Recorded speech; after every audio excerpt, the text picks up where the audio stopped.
ресторан жана клуб. Бул бириккен эки имарат болот. Ал жалгыз гана бир Жалал Абад шаарында бирөө. Ага бүгүн сиздер менен чогуу текшерүүгө киребиз. Саламатсыздарбы? Мен атым Мира, 7 канал визитер программасы. Ким болуп иштейсиңиз? Элиза, официант. Орун алсак болобу? Болот. Кош келиңиздер. Албетте. Официанттар өздөрү кабыл алышат мында. Косуп алуу VIP. Экинчи кабатка көтөрүлдүк. Негизи азыр кечки 9:10. Өзү Достор ресто барында адамдар эң көп келген мезгил кайсы убакытта? 9:10 жакшы болот да, көзчүлөр. Адамдар азчылык өтө көп, бул жерде меймандар деле жок. Биринчи кабатында дагы ушундай эле орундуктар жайгашкан. Негизинен менимче 300 адамга ылайыкташкан. Бул ресто клуб болуп, экинчи кире бериш жагында караоке залы бар. Караоке залынын тазалыгындагы телекөрүүчүлөргө ананыраак чогуу тааныштырабыз. Азыр болсо официантты күтөбүз. Эгер келсе, буйртма кылабыз. Мен атым Мира. Атың ким? Мениким Данияр. Данияр, мен менюну ачпай туруп сенден сурайынчы. Достор ресто клубунун сыймыктанган тамагы. Достор ат шеф баура, достор салаты. Мен 5 минуттан чакырайын, сен. Саламатсызбы? Мен атым Мира. Визитер программасы 2 канал сиз. Достордун хозяин болом. Атыңыз ким? Гүлайым. Гүлайым эже. Конокторуңуздун отурган маанайын байкаганы, аларга сиздер тараптан берилип аткан тамактардын гигиеналык токтом тазалыгын, сиздердин бизге көрсөткөн тейлөөңүздөрдү көрүш үчүн келдик. Даярсыздарбы? Даярбыз. Тыккан, натуралдык териден жасалган жакшы меню. Ичин ачабыз. Алгач ачканда эле ресто клуб Достор 8ден түнкү 12ге чейин иштейт. Иштөө убактысы. Бул жерде кабиналарды көрсөткөн. Бул жерде отурганда кандай депозит болот? Ооба, депозит ар бир адам 600 сомдон, замызга 100 сомдон кетет, 5 сом тамак ичкениңизге кетет. Эгер мен 600 сомго жетпей турган тамак жесемчи? Акчаңызды кайтарып беребиз. Кабиналарга биринчиге, экинчиге 200 сом, 300 сом деген официант түшүндүрүп берди. Бул биз кирген жер эмес. Оң жагындагы караоке барына чоңдугуна, көлөмүнө карап бөлмөлөрдүн акчалар жазылат. Ал 1 саатына кабина караоке бардык 200 сом экен. Семейный очаг, үй бүлөлүк очок которгондо бул да 350 грамм 180 сом. Улуттук ашкана бар экен бул жерде. Өзгөчө куурдак 300 грамм 350 сом. Шишкебектер бар. Койдун этинен 250 грамм 240 сом. Чай лимону менен 100 сом. Европа ашканасы. Баш ашпоздон тамактарды сунуш кылышат сүрөттөрү менен. Стейк 280 грамм 410 сом. Достор салаты. Ресто клубтун аты дагы Достор, салаттын аты дагы Достор. 170 сом 280 грамм. Пиццанын түрлөрүн дагы көптөгөн түрлөрүн сунуш кылышат. Өзгөчө Достор деген да пицца бар бул жерде. 800 грамм 420 сом. Уйдун этинен жасалган пицца бар 740 грамм 350 сом. Ресторандагы спецификтеринин баасы сөзсүз айтабыз. Эпос коньягы 7200 сом. Кыргызстан коньягынын 50 граммы 90 сом. Бир бутылка, бир шише 750 сом. Кальян сүйүүчүлөр үчүн кальяндын түрү сунушталат. Достор ресто клубунун айталы техникасын, телевизору, DVD сыяктуу же идиштерин сындырып койсок, бул жерге штраф, айып акча көрсөтүлгөн. Эгер телевизорду сындырып койсоңуз, сиз көлөмүнө, размерине карап төлөйсүз. DVD-ни сындырып койсоңуз $300 төлөйсүз. Микрофонду иштен чыгарсаңыз 600 сом төлөйсүз. Тарелка, тамак жеген тарелканы сындырсаңыз дагы 300 сом төлөйсүз. Семейный очаг, үй бүлө очогу эмне деген тамак? Үй бүлө очогунда 3 эт бар. Малдын эти, койдун эти, токтун эти бар. Аны бөлөк-бөлөк пишириңиздерби? Мага ошондон Достор деген салатыңарды сөз катып көрөбүз. Канча мүнөттө даяр болот? Максимум ашып кетсе жарым саат. Мага башында официант келгенде 600 сомдон алдын ала төлөйт депозит деп айткан. Бул 100 сом музыкага, 500 сом тамак үчүн. Бирок менден акча негизи сураган жок. Башында сураш керек болчу. Азыр официантты сурап, өзүм акчамды берем. Менде жарым саат убакыт бар. Буйртмаларым даяр болгуча ага чейин жеген тамагын кандай жерде даярдалат, ашканасынын абалы кандай? Жалпы телебөрүүчүлөргө көрсөтөм.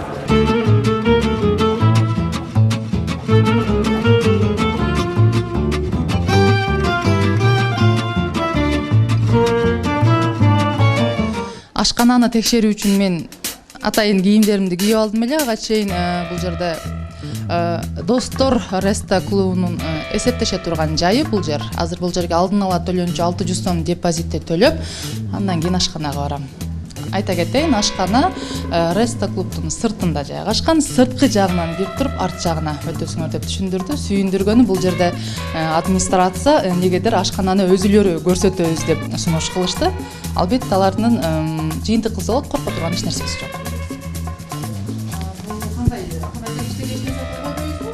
Жок.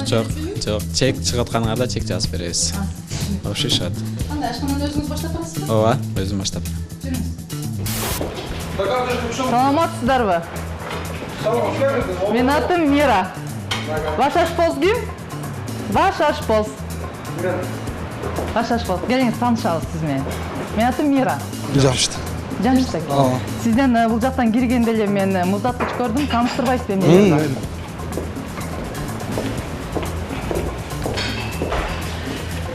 Бул жерден мен көрүп атам эт азыктары, туурабы? Эт азыктарын өзүңүз тааныштырасызбы же өзүм көрөйүн? Mayli, kaldırsanız Келиңиз биринчи сиз тааныштарыңыз, а? Mına koyun etleri. Маркировкасы гана. Markirovkası, boş kırık markirovkası. No jette 11-15. Бул эмне? Bu ne kenar burada let. Эмне эт бул? Burada le koyun eti. 8-и, 11-и, 15-и, бирок эмне экени белгисиз. Эмнеге жазып Aa, o kurica bu. Keçes. Көрдүңүзбү, кой эти дейсиз. Өзүңүз адаштырып атасыз, башкалар тем более адашышы мүмкүн, туурабы? Кийин Так, дальше. Mına alkol kalıp koydu. албай эле коймуш, келиңиз ушул жерден эле. Кыйналып калат окшойт, мен өзүм көрсөтөйүн. Менимче өрдөктүн эти. Yok, çok net. Тооктун эти. Эмнеге жабылган эти, эмнеге маркировка жок? Mına kim aldı lan mına eti? Бул да ошол, бул да тоок эти, Yok, bördek eti. өрдөктүн эти. Эмне үчүн эч нерсе жазуусу жок? Markirovka boş koydu markirovkası. Маркировка бирөөндө да жок. Эмне экени да белгисиз, бирок ашпозчу билет экен, өрдөктүн эти деп атат. Мен бардыгын алып көрсөтүп отурбайын, анткени ылдыйында бир да маркировка жок. Полный markirovka var. Barında, var markirovka var. Просто bir paçkada geçip bir önüne verilet de polный. Oşunda mına markirovkası polный. 4 ноябрь. Бул жерге болсо эттердин суулары тамып, муздар, мынакей менин колума да жабышып жүрөт муздары. Не может быть, караңыз. Өрдөктүн этинин суулары тамып, мынакей муз болуп катып, саргайып же кызарып деле калган. Ылдыйында мынакей арчып тазалашкан эмес. Түйүндө болсо баклажка турат, мен сөз баклажканы азыр алабыз. Малина? Эмне үчүн малина менен этти бирге сактап атасыздар? Эми шартка байланыштуу бир холодильник болуу үчүн ооба музаткыч чоң объемдуу асты. Анаңызда бир эле муздаткыч барбы? Бар, бирок эң бул основной музаткыч эң астында турган үчүн бизде мындай неме шартка байланыштуу болот да. Кире бериштеги муздаткычты текшердик. Жагымдуу. Визитер программасынын мынакей башталганына канча болду, бирок биринчи жолу жагымдуу көрүнүш, бардыгы жаркырайт. Аппак стеллаж полкалары, идиштери дагы аппак, жагымдуу. Мен ойлойм арасынан сыныктагы идиш таппасам керек. Сынык жок болуш керек менимче. Жаңы жуулган пиалалар. Айландырып эле карап көрөбүз, сынык жок. Тарелкаларда сынык жок. Ылдыйын. Сынык жок. Чоңураак идиштерин телегөрүүчүлөргө алып көрсөтөбүз. Сынык жок, таза жуулган, таптаза. Иштетилбей турган ашыкча идиштерин дагы пакетке салып койгон. Стеллаждары аппак. Таза. Андан кийин тамак бышыра турган идиштери, аларды жаба турган капкактары бирден көрсөтөм. Жаңы сатылып алынып, баасы менен. Манты бышыра турган манты казандын капкагы дагы таптаза, мынакей. Кастрюльдары таптаза, аппак, бир кири жок. Полкалары дагы таптаза. Азыр эми сөз үстүн дагы чаңын көрсөтөм.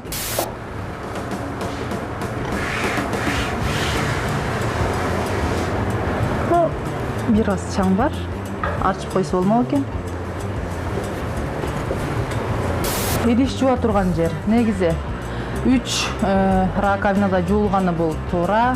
Биринчиде тамактын калдыктары тазаланыш керек, экинчиде чыланыш керек, үчүнчүдө тазаланып жуулунуп, кайнак суу менен чайкалыш керек. Бирок бул жерде негизи нормага туура келген 3 раковина бар, бул туура. Чыгынды таштачу челеги өтө толо эмес.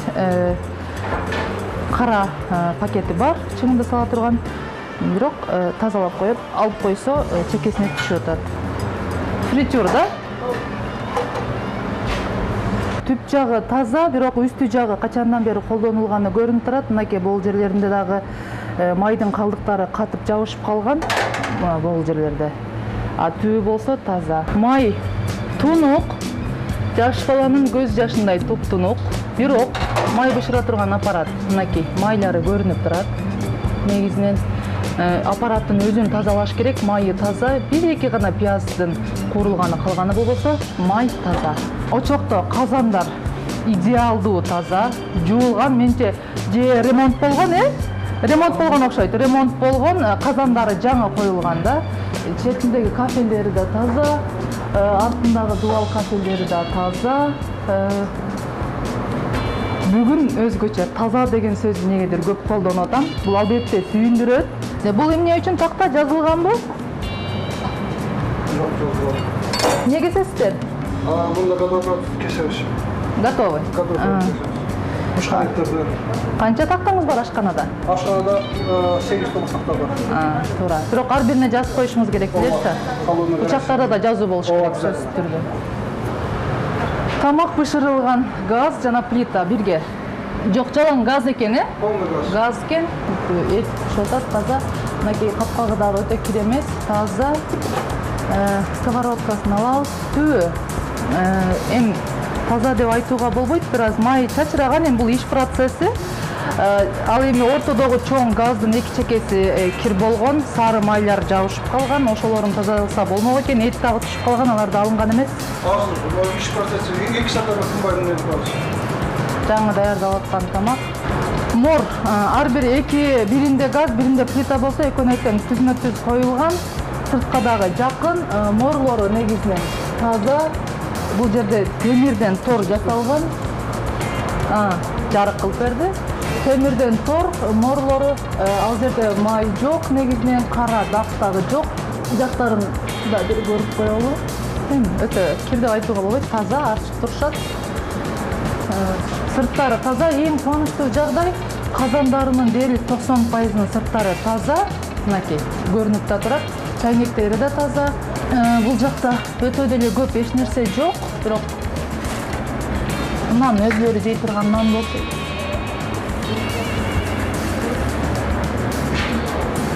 Бул жерде атышты унутуп калышкан окшойт. Мынакей берилүүчү орусча раздача деп коет. Тамак аштарды кичинекей айнекчеден узатышат, андан ары официанттар конокторго алып кетишет. Тамак ысытуучу печ жаркылдайт, таптаза. Мынакей идиши. Бардык ашканаларда ушундай тазалык сакталыш керек.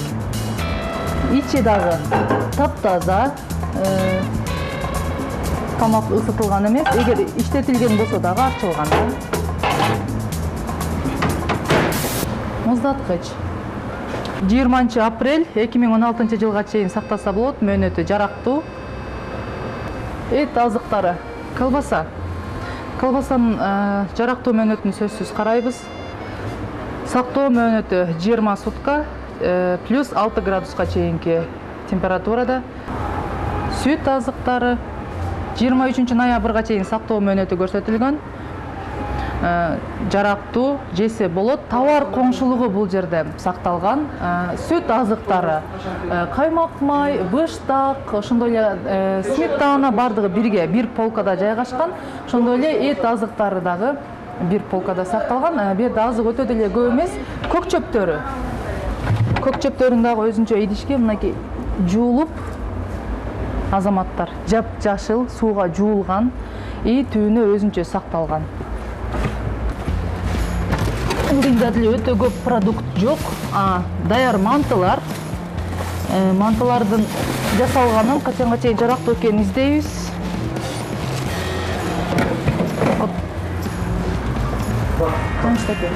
Муну мен көрдүм, болгону жакты да, мага ким жасайт? Же сатып алып келесиздерби? Биз өзү жасайбыз.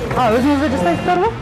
Качан жасадыңыз? Мына. Көрүнүшү? Батпай калганда мына маркировка ашпайбыз. Демек кече туура 10 ноябрь 15. Канча күн сактайсыз мантыны тоңдурмада? 7 күн. Эт жана копченый деп коет, бул туздалган тоок эт экен, бул сатылган датасы менен, алынган датасы менен турат. Мына карачка. Бүгүнкү дата туура. Муздаткычтын үстүндөгү сөз ачык туруш керек. Өтө чаң деп айтууга болбойт, бирок бир аз бар. Экинчи муздаткычты ачабыз. Идиштерде. Камыр сакталып атат. Камыр бүгүн жасалган, жыты жакшы эле. 11 датасы 11 ноябрь. Анар. Бүгүн алып келишкен окшойт. Негизи тазалап коюшкан, бирок үстүн жаап койсо жакшы болмок. Капуста. Бул да бүгүнкү дата коюлган, маркировка бар. Жер жемиштер сакталчу. Болгар калемпири жуулган, мынакей жылтырап турат. Суулары да эле кургай элек. Эң ылдыйкы полкага жайгаштырышкан. Жанында болсо помидор, бирок помидорлор биринчиси кармаган эле колума. Жарылган помидор туш келди. Сөзсүз буларды жарактан бул жерден алып бөлөп коюш керек, анткени жарылгандан кийин кайра бергенге жарабайт. Помидорлордун көпчүлүгү жарылып кеткен. Үстү таза, бир аз чаңдар бар. Конокторго тамак бышырган ушундай ашканаларда тазалап сакталыш керек да. Чынын айтыңыз, даярдандыңыздарбы? Жок. Мен өзү Москвада иштеген, Food Safety деген европейский кухняда иштеген, итальянский кухняда. Ал жерде через день проверка керек болчу. Мына маркировка FIFO деген колдонобуз. Биринчи келме, биринчи кетпеген. Ротация деген бар. Товарное соседство. Тазалык, полный ушулар биздин үчүн. Булар мен өзү келгенде 2-3 күн болду. Ошто келип. Сиз келгенде эле ушундай сакталган бекен бүт нерсе? Же келип бир аз тартип орноттуңузбу? Бар. Ашканага болгон текшерүүбүз бүттү. Негизи адамды кубандырды ичиндегиси. Эстете кетсем, Достор Реста клубунун ажатканасы сыртында жайгашкан, 2 адамдык көрөбүз аны.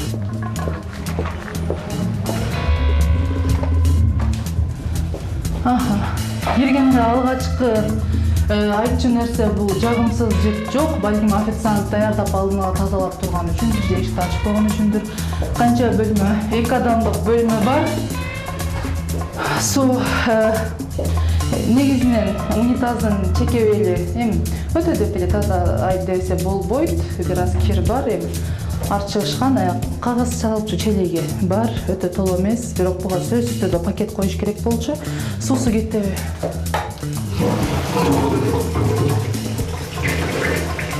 Суу түбүнөн мынакей тешилип калыптыр. Суу агып атат. Дуал менен агып түшөт экен суусу. Сөзсүз бул жерин оңдош керек. Кудай билет, суусу ташып эшикке чыгып кетсе. Экинчисинде суу иштейт бекен, сөзсүз көрөбүз, анткени ал жакта дубалынан суу кетип калды.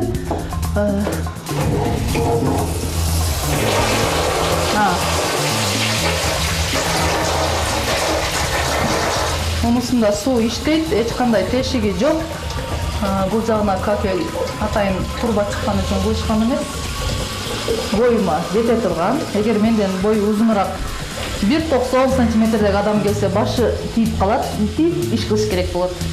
Колу өтө деле таза эмес, негизинен дарат кагаздары бар, чыгып бериштеги күзгүлөрү артышкан эмес, дактар, ар кандай чачырандылар турат негизинен.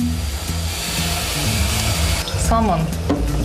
Салттык самын болбосо дагы идиште кнопка менен чыкчу самын жок дегенде ушундай. негизинен ашканадагы жана биз көргөн тамак берүүчү жай айнек бул жерде жайгашкан. Андан алып барда иштегендер бул жерге коюшат. Бардын ичиндеги тазалыкты дагы сөз теле көрүүчүлөргө көрсөтөбүз. Жүрүңүздөр.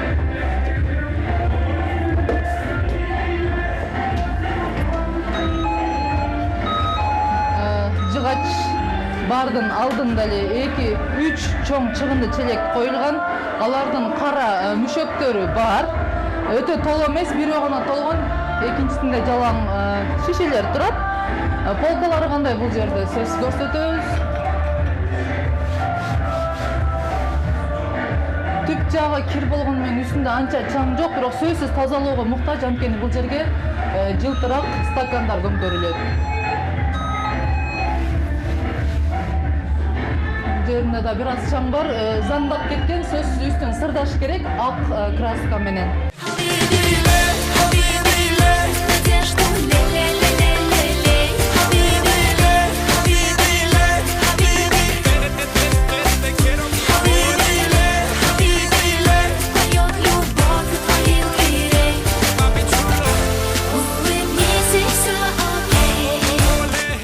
Биринчи тамакта татып көрөбүз алгач.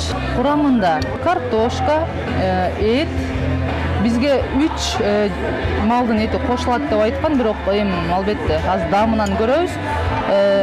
Ич майлар бар, болгар калемпери кошулган, кызыл.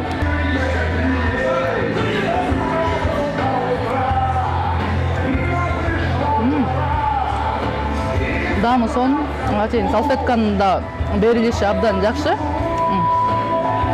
Роза гүлү. Тамак тузу бир аз өткүр. Балким ушундай берилсе керек. Өтө жумшак, жакшы бышкан. Биринчи тамак үчүн плюс. Өзгөчө Реста клубтун атын алып жүргөн Достор деген салатты буйртма кылганбыз. Анын курамында эмнелер бар? Жана биз музаткычтан анар көрдүк эле. Эң эле үстүндө майонез, укроп менен кооздолгон жүгөрү жана анар менен кооздоптур үстүн. Ал эми курамында, ички курамында эмнелер бар сөзсүз көрөбүз. Кызыл сабиз сууга бышкан, кызылча, жумуртка сууга бышкан, жаңы бышкан бадыраң, кайнатылган, орусча докторский деп коет, кайнатылган колбаса, эт азыгы кошулган. Ошондо 6-7 ингредиенттен Достор деген салаты пайда болот. Эми дамы кандай?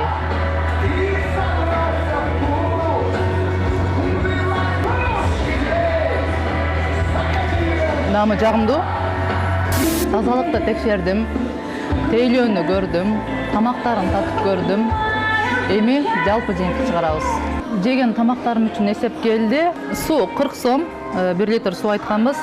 Салат Достор 170 сом, бул үй бүлөлүк очок деген тамакты бир порция 180 сом, музыкага 100 сом, жеген эсебиңен 12% кошуп, бул тейлөө акысына төлөп бересиң, 46 сом болуптур менин тейлөөм. Жалпы менде 536 сом. Биз киргенде жана 600 сом депозитти төлөгөнбүз, демек акчабыз толук жетти. Биз экинчи кабаттын оң канатына өттүк. Мен өзүм сол канаттан орун алганмын. Мында бардыгы тең ак дивандар жайгашкан, сырты териден, натуралдык териден жасалган.